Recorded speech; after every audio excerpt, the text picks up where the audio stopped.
Updates, injuries. It's possible that Bruno might be ready for Villa.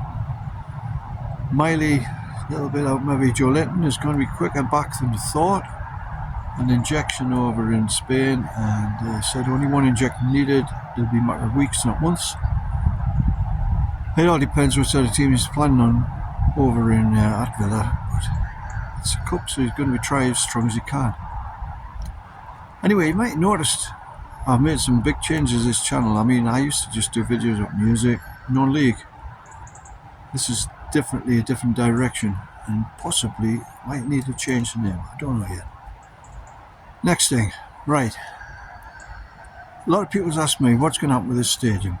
Well, I think, begin with, the Gallagher end is going to be extended upwards, opposite style to the Leazes, and all that's going to be done up, and I think they're going to put in another 7,000 odd seats there. That's what I think, and I think that'll be like that for quite a few years.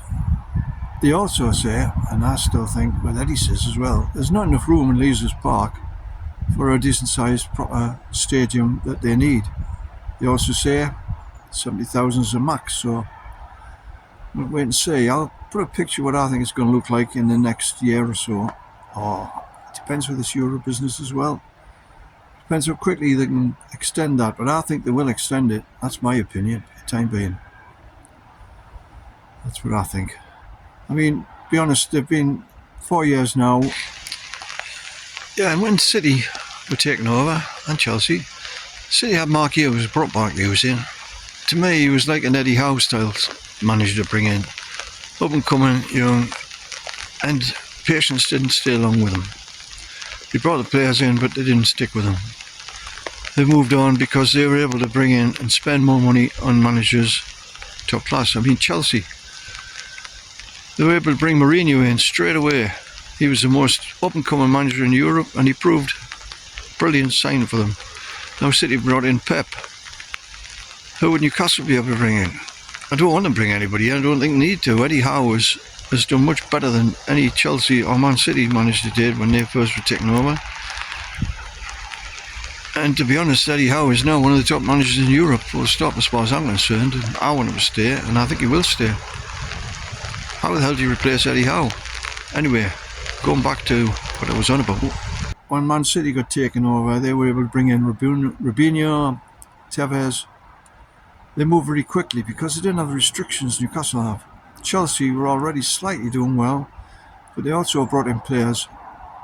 But City were able to bring in big players, big players. We couldn't get the likes of Techie and all them because of the climate of football. They want to go to a bigger club. A bigger club can bring them more money. At the minute, Liverpool are a bigger club. Liverpool have got a better record. They're not prepared to wait for Newcastle to get there. They want it now.